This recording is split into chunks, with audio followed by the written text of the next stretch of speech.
에베소서 2장 8절부터 10절까지 세 절만 보겠습니다. 에베소서 2장 8절부터 10절입니다. 너희는 그 은혜에 의하여 믿음으로 말미암아 구원을 받았으니 이것은 너희에게서 난 것이 아니요 하나님의 선물이라. 행위에서 난 것이 아니니 이는 누구든지 자랑하지 못하게 함이라.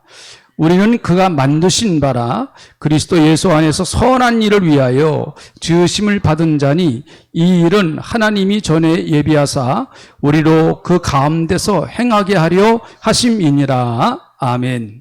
8절에 있는 말씀, 우리 교회가 암송도 몇 번 했어요. 이거 암송. 제가 설교하는 가운데 가장 많이 인용하는 말씀 가운데 하나입니다. 우리가 뭐 단어 하나를 외우는 것도 중요하지만은 이 말씀 속에 숨겨져 있는 하나님의 마음을 아는 것이 더 중요해요. 하나님의 마음을 모르면은요, 하나님의 말씀은 그냥 율법이 되어버립니다. 율법. 유대인들의 실수가 그것이었어요. 유대인들이 말씀을 안 지켜서 문제가 아니었어요. 그들은 말씀을 지키려고 부단히 애를 많이 썼습니다. 그런데 뭐가 문제였는가 하면 하나님의 마음을 모르고 그냥 문자화된 말씀만 규칙적으로 그냥 지키려고 애를 썼단 말이죠. 하나님이 왜 이 말씀을 주셨는가? 하나님의 마음이 담겨져 있는 건데 이 말씀은 하나님의 마음이 담겨져 있는 거죠. 하나님의 마음을 알아야 되는데 유대인들은 그거에는 관심이 없고 어떻게 해서든지 이 문자대로 내가 그대로 한번 해봐야 되겠다 해서 그것만 지키려고 하다가 보니까 어떻게 보면은 옷은 입었는데 사람은 엉망인 거예요. 율법이라고 하는 옷은 입었는데 사람은 다 병들어 있는 거예요. 사람이 중요해요? 옷이 중요해요? 또 옷이라 그러면 곤란합니다. 옷도 중요해요. 옷이 중요하지 않다는 얘기가 아닙니다. 뭐 옷이 날개라는 말도 있듯이 옷도 중요해요. 그렇지만 옷은 사람을 위해서 있는 거죠. 그래서 나중에 안식이 사람을 위해서 있느냐, 사람이 안식일을 위해서 있느냐, 이게 하나님이 원래 안식일을 주신 그 하나님의 마음을 모르니까 이게 바뀌어져 버리고 말았어요. 그것과 같이 에베소서 2장 8절에 있는 이 말씀은 아마 구원에 관해서 가장 대표적인 말씀일 겁니다. 요 한 말씀만 우리가 정확하게 알아도 구원에 관하여 흔들리지 않을 정도로 구원에 관한 아주 중요한 진리들이 요 안에 다 숨겨져 있어요. 요 안에. 요 규절 하나에 다 압축을 하나님이 시켜 놓으셨다. 그렇게 말해도 뭐 이상하지 않을 정도로 에베소서 2장 8절은 우리에게 은혜를 주시는 씀이죠. 결국은 구원이라고 하는 것은 구원이 오기까지 우리에게 하나님의 은혜와 믿음이 필요하다. 하나님의 은혜와 믿음. 그래서 구원이라고 하는 것이 내게 이제 왔어요. 이 통로를 통해서. 하나님의 은혜, 믿음이 먼저가 아닙니다. 하나님의 은혜가 먼저예요. 하나님의 은혜가 작동할 때 그것에 반응을 보이는 것이 믿음이에요. 하나님의 은혜가 작동하지 않으면 믿음이 의미가 없죠. 또 믿음이 작동할 수가 없는 거예요. 하나님의 은혜가 먼저 와야 돼요. 그러니까 구원은 하나님의 은혜로부터 시작되는 거예요. 하나님의 은혜로부터. 그래서 기독교인들이 가장 많이 쓰는 용어 가운데 은혜라고 하는 용어를 많이 쓰잖아요, 우리가. 오늘 은혜 받았습니다. 오늘 참 은혜 받아서 너무 좋으네요. 뭐 이런 은혜라고 하는 단어를 성경에서 제일 많이 쓰는 용어 가운데 하나일 거예요. 은혜라고 하는 단어가요. 은혜가 뭐냐? 8절 하반절에 보면은 그것과 대칭되는 말씀이 있어요. 하나님의 선물이다. 은혜는 하나님의 선물이다. 그래서 은혜를 표현할 때 가장 은혜가 뭔가라고 하는 것을 딱 이해하기 쉬운 건 선물이에요. 선물. 또 선물도 은혜죠. 누군가 나에게 선물을 준 것은 그 사람이 나에게 사랑을 베풀어 준 거고 나에게 은혜를 베풀어 준 것입니다. 하나님께서 우리에게 구원을 은혜로 주셨어요. 하나님이 선물로 주셨다라는 것이죠. 그런데 우리가 꼭 이걸 잊지 말아야 됩니다. 구원에 관해서 말할 때 너무 값없이 받는 하나님의 은혜의 선물이다라고 하는 것이 강조되다가 보니까 잘못하면 값없이가 값산으로 이렇게 변질이 돼요. 값없이하고 값산은 국어 단어가 다릅니다. 값싸다는 얘기는 가치가 별로 안 나간다는 얘기죠.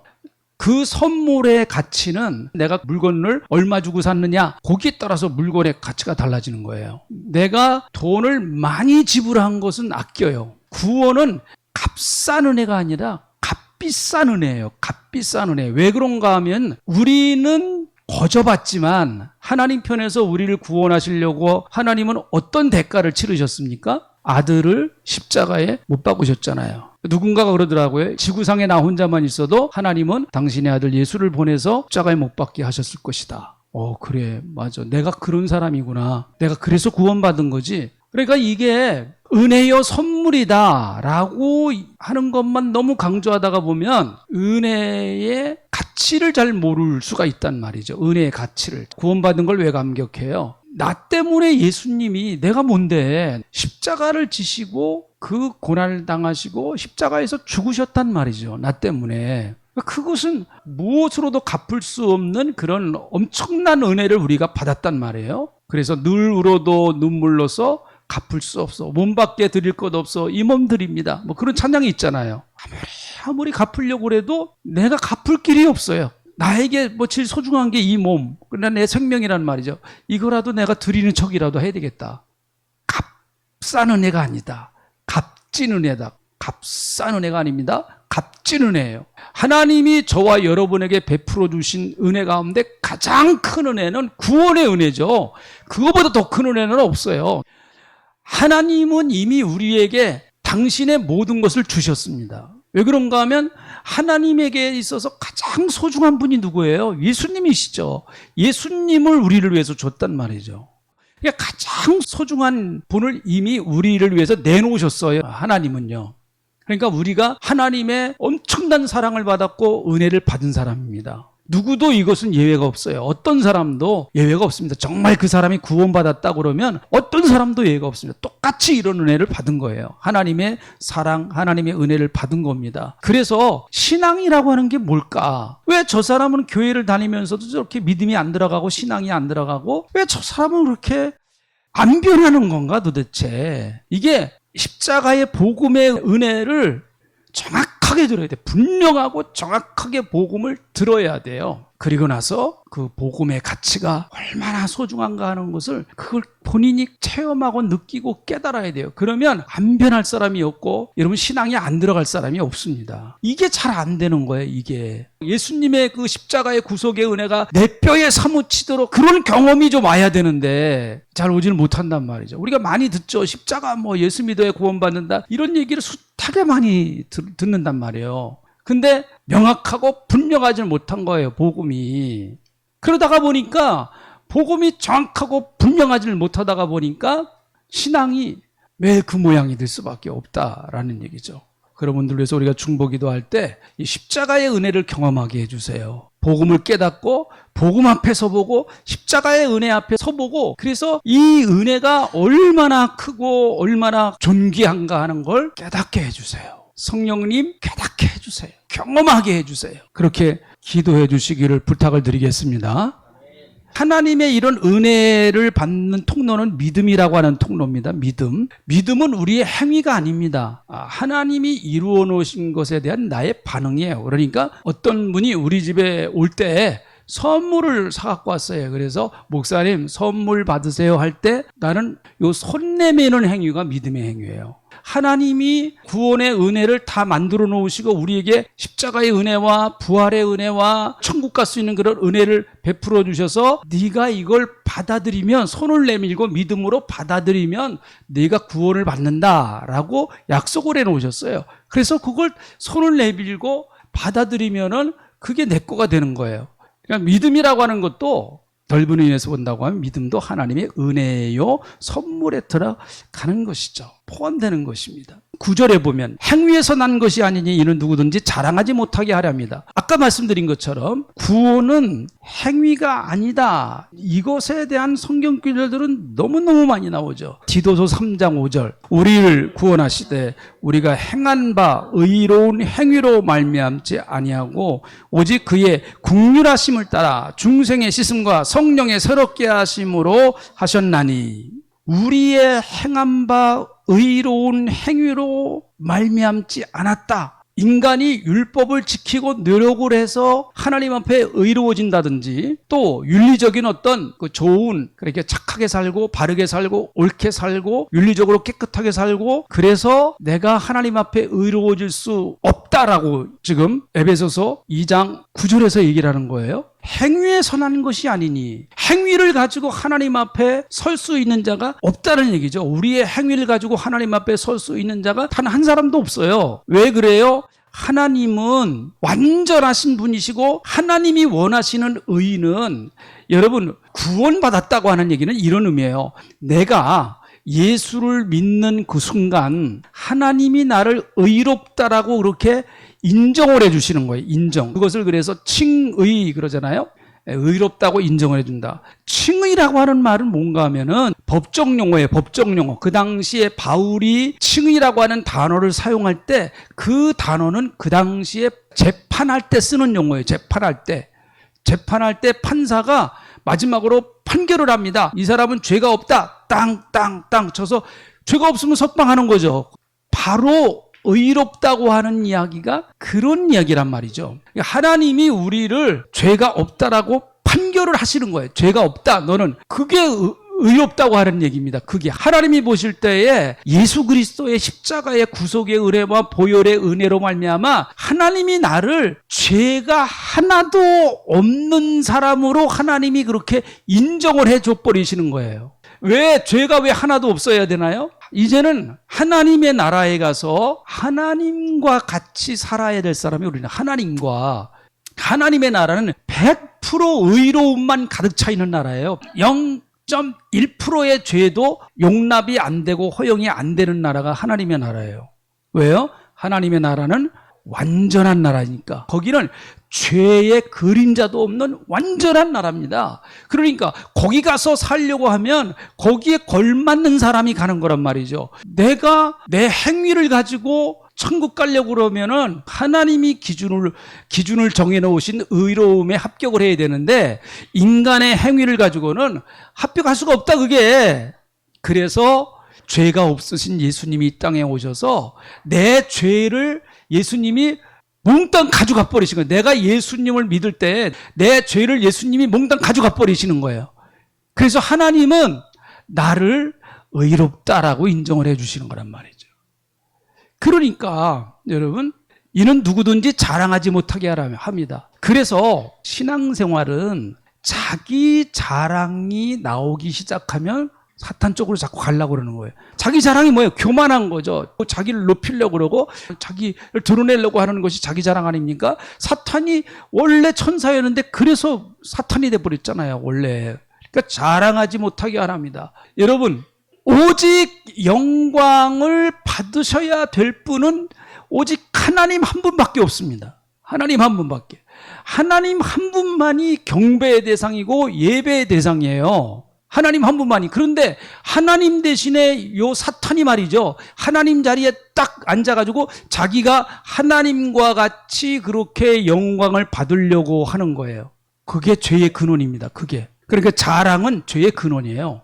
죄의 근원입니다. 여러분 우리는 예수 믿는 사람들은 늘 예수님 자랑하면 돼요. 할렐루야. 예수님 자랑하면 되는 거예요. 나를 통해서 십자가만 자랑하고 예수님만 자랑하고 하나님 높이고 예수님 높이고 참 그러면은요 하나님이 그런 사람을 이제 높여주십니다. 그래서 전능하신 하나님의 손 아래 겸손하라. 때가 되면 너희를 높이시리라 이렇게 말씀하세요. 그러니까 하나님이 높여주시기 전에 지가 먼저 높은 데 올라가려고 그러면 사다리 끊어져요. 하나님이 높여주세요. 우리 예수 믿는 사람들은 하나님 의지하면서 하나님 높여주러 때를 기다리면 하나님이 때가 되면 딱 높여주십니다. 딱 그 자리에 가게끔 해주시는 거예요. 보니까. 자 10절에 이런 말씀을 보면 10절 어떻게 보면 이것은 구원론의 결론과도 같습니다. 결론. 하나님이 왜 우리를 그렇게 비싼 대가를 치르고 우리를 구원해 주셨느냐. 그것에 대한 답이에요. 10절이. 우리는 그가 만드신 바라 만들었다는 거예요. 하나님은 인간을 두 번 만드십니다. 한 번은 창세기 2장에서 흙으로 사람을 만드시고 그 코에다가 생기를 탁 불어넣어서 사람을 만드셨어요. 그게 창조. 인간은 창조됐어요. 그래서 하나님의 창조의 작품이다. 인간은. 하나님이 만들어 놓으셨단 말이에요. 인간은. 문제는 뭔가 하면 그 인간이 하나님 말씀에 순종하지 않고 선악과를 딱 따먹었어요. 선악과를 따먹은 결과 하나님과의 관계가 다 끊어져 버리고 죄의 삭은 사망이라 그랬으니까 선악과 먹으면 반드시 죽는다고 그랬으니까 인간은 죽습니다. 반드시. 아담이 죽어요. 심판받아 지옥 간단 말이죠. 그런데 하나님은 다시 인간을 재창조하시기로 계획을 세우셨어요. 하나님이 재창조하시는 방법은 아담은 흙으로 만들어서 하나님의 생기를 부어로 넣어서 창조를 하셨지만 재창조된 인간은 예수님의 십자가에 피 흘린 그 피의 공로로 말미암아 재창조되는 거예요. 십자가에 피가 들어가는 거예요. 피. 그래서 피는 뭐예요? 생명이라고 그랬잖아요. 피는 생명이다. 따라합시다. 피는 생명이다. 피는 생명을 상징하기 때문에 생명을. 그러니까 예수 그리스도께서 생명을 버리셨기 때문에, 그래서 피 흘리셨기 때문에 그 피로 말미암아 우리가 새롭게 다시 창조된 거예요. 그래서 오늘 이 본문 말씀에 우리는 그의 만드신 바라, 요 말씀은 예수 그리스도를 통해서 우리를 새롭게 재창조하셨다라고 하는 얘기예요. 고린도후서 5장 17절. 이거 너무 유명한 말씀이죠? 다 합니다. 같이 이제 읽어보시죠. 시작. 그런즉 누구든지 그리스도 안에 있으면 새로운 피조물이라. 이전 것은 지나갔으니 보라 새 것이 되었도다. 할렐루야. 그렇습니다. 새 것이 되었도다. 이전 것은 다 지나가 버렸다는 거예요. 이전 것이란 옛사람, 아담의 피를 물려받은, 아담의 유전자를 물려받은 옛사람, 건 다 지나가 버렸다는 거예요. 그래서 하나님의 생명이 들어오고 예수의 생명이 들어온 새로운 피조물이 됐다. 이건 예수의 피로 재창조했다는 거예요. 우리를요. 예수의 피로. 그래서 우리는 이제 하나님의 재창조된 창조의 작품입니다. 첫 번째 작품도 정말 하나님 보실 때 아름다웠다고 그랬어요. 그러니까 아담과 하와가 굉장히, 아담이 멋있었고 하와가 굉장히 이뻤었나 봐요. 근데 죄를 짓고 나서부터 이제 서서히 늙어가기 시작을 하는데, 다 이거는 선악과를 따먹은 이후에 일어난 현상이에요. 두 번째 창조는 첫 번째 창조보다 하나님이 훨씬 힘들게 창조하신 거예요. 첫 번째 창조는 흙을 가지고 사람의 형상을 만들어서 그 코에다가 하나님의 생명을 집어넣었어요. 어떻게 보면 하나님이 그렇게 어렵지 않게 창조하신 거라고 봐요. 하나님이시니까 그게 가능한 거죠. 자, 두 번째 창조는 아주 힘들게 하셨어요. 하나님이. 왜 그런가 하면 두 번째 창조를 하려면은 죄 문제가 해결되지 않으면 새로운 피조물이 아니에요. 죄 문제가 해결돼야 새로운 피조물입니다. 그러니까 죄 문제를 해결하면서 새롭게 거듭나게 하시려고 하니까 이게 문제가 복잡한 거예요. 하나님이 보실 때도. 하나님도 고민이 많으셨을 거예요. 어떻게 이 죄에 있는 인간을, 죄의 문제를 해결하면서 인간을 거듭나게 하고 새 창조를 할까. 그래서 예수 그리스도께서 오셔서 십자가에서 피 흘리심으로 말미암아 우리에게 구원의 길을 열어주신 거예요. 구원의 길을.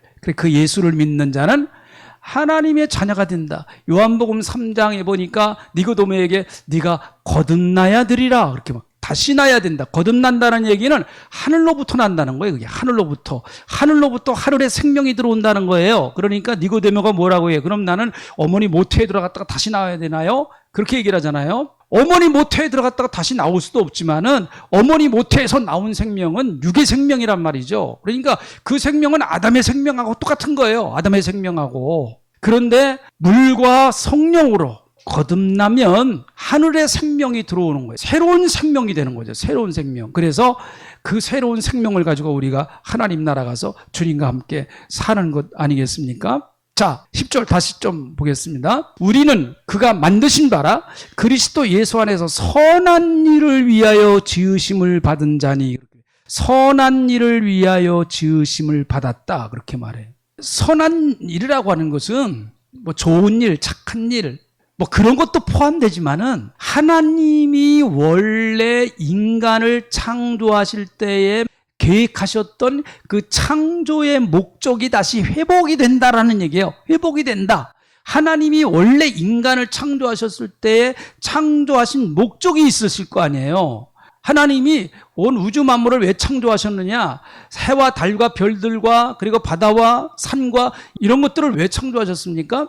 로마서 1장 한번 찾아보시죠. 로마서 1장. 그 창조의 목적을 이야기를 하고 있습니다. 창조의 목적을. 로마서 1장 20절. 같이 읽어봅니다. 시작. 창세로부터 그의 보이지 아니하는 것들 곧 그의 영원하신 능력과 신성이 그가 만드신 만물에 분명히 보여 알려졌나니 그러므로 그들이 핑계하지 못할지니라. 자, 여기 보니까 하나님의 영원하신 능력과 신성이 그가 만드신 만물에 분명히 나타났다라는 얘기예요. 해는 왜 만들어졌느냐? 하나님의 영원하신 능력과 신성, 하나님의 성품을 해는 드러내는 거예요. 달도 마찬가지고요. 푸르는 산, 흐르는 냇가, 바다 모두 다 누구를 드러내기 위하여 만들어졌느냐? 하나님의 창조의 아름다우신 하나님의 성품을 드러내기 위하여 창조됐다는 거예요. 그럼 사람은요? 사람도 마찬가지예요. 그러니까 사람이 왜 창조됐느냐? 사람은 하나님의 영광을 드러내는 그런 일을 함으로 말미암아 사람이 행복해지도록 하나님은 그렇게 만들어 놓으셨어요, 인간을. 그러니까 인간은 하나님 앞에 영광을 돌리면서 그의 삶을 통해서 하나님이 드러나면 하나님의 모습이 드러나는 것이 최고의 행복이고 기쁨이고 최고의 자랑으로 그렇게 하나님이 그렇게 디자인을 해 놓으셨단 말이죠, 인간을. 근데 인간이 죄를 짐으로 말미암아 그게 다 깨져버렸단 말이에요. 다 깨졌어요. 만물도 같이 깨져버렸습니다. 저놈의 날씨가 왜 이렇게 더워? 지금 왜 사람을 괴롭혀요, 날씨가? 원래 하나님은 그렇게 창조하신 거 아니거든요. 날씨는 사람을 돋기 위해서 창조하신 거죠. 하나님은 창조하신 당신의 피조물들을 다 누구에게 이름을 하셨는가 하면 아담을 불러서 아담아, 원래 이 산에 들에 공중에 나는 것들, 바다에 있는 것들, 산천초목 다 그런 거 원래는 내가 통치하고 내가 다스려야 돼. 그런데 내가 너한테 상당히 많은 부분을 위임한다. 그래 너하고 나하고 같이 잘해보자. 하나님 그렇게 말씀하신 거예요. 하나님께서 위임을 해주신 거예요, 사람에게. 그 모든 천지 만물은 하나님께서 만들어 놓으신 법칙대로라고 하면은 천지 만물은 사람의 뜻에 따라줘야 돼요. 사람을 유익되게 하는 거예요. 사람을 유익되게. 하나님이 창조하신 창조의 법칙은 그거예요. 그래서 여러분, 하나님께서 만물을 새롭게 하노라. 요한계시록 나오잖아요. 만물을 내가 새롭게 하노라 말씀하십니다. 그것도 회복되는 거예요, 이제. 그래서 구원받은 거는 이것이 다시 회복되는 거예요. 지금의 구원은 완성된 구원이 아닙니다. 하나님 나라 가면 완성돼요. 그래서 하나님 나라 가면 우리는 오직 하나님만 높여드리는 거예요. 모든 주님의 백성들이 하나님만 높여드리는 겁니다. 그게 창조의 법칙이에요. 그게 우리를 통하여 하나님의 영광이 드러나는 거예요. 그게 성도의 행복입니다. 최고의 행복이에요. 그게 창조의 원리를 회복하는 삶이에요. 회복하는 삶. 그래서 한 군데만 성경을 찾고 마칩니다. 자, 바울이 한 고백이죠. 빌립보서 1장. 그러니까 우리도 이렇게 살아야 예수 믿는 크리스천의 진정한 행복이 있단 말이죠. 1장 18절부터 21절 같이 읽어봅니다. 시작. 그러면 무엇이냐? 거칠어나 하나 참으로 하나 무슨 방도로 하든지 전파되는 것은 그리스도니 이로써 나는 기뻐하고 또한 기뻐하노라. 자, 자기는 그리스도가 전파되기만 하면 기뻐한다는 걸. 그게 어떤 방법을 쓰든 나를 미워해가지고 뭐 그리스도를 열심히 증거하든 아니면 나를 도와주기 위해서 그리스도를 열심히 전파하든 어쨌든 예수 전파되면 나는 그거로 기쁘다라는 얘기. 자, 그리고 자 19절. 이것이 너희의 간구와 예수 그리스도의 성령의 도우심으로 나를 구원에 이르게 할 줄을 아는 거로. 자, 20절, 21절 같이 읽어봅니다. 이 말씀은요. 바울은 평생 이런 마음을 갖고 살았단 말이죠. 20절, 21절 읽어봅니다. 시작. 나의 간절한 기대와 소망을 따라 아무 일에든지 부끄러워하지 아니하고 지금도 전과 같이 온전히 담대하여 살든지 죽든지 내 몸에서 그리스도가 존귀하게 되게 하려 하나니 이는 내가 사는 것이 그리스도니 죽는 것도 유익하니라. 할렐루야. 그렇습니다. 내가 죽어서 하나님 앞에 영광이 되면 나는 죽을 것이고 내가 살아서 그리스도께 영광이 되면 나는 살 것이다. 그러니 바울은 바울의 삶이 행복한 거죠. 예수님 때문에 행복한 것입니다. 지금은 우리 구주 예수 그리스도의 은혜와 아버지 하나님의 넓고 크고만극하신 사랑하심과 성령님의 감동 감화의 역사 풍성하신 은혜가 이제 하나님의 영광을 위하여 지음받았사오니 재창조되었사오니 하나님의 영광을 위하여 힘있게 살아가기 원하는 주님의 백성들 머리머리 하실 가운데 귀한 교회 위에 이 나라 이 민족 위에 가차없이기를 간절히 축원하옵나이다. 아멘.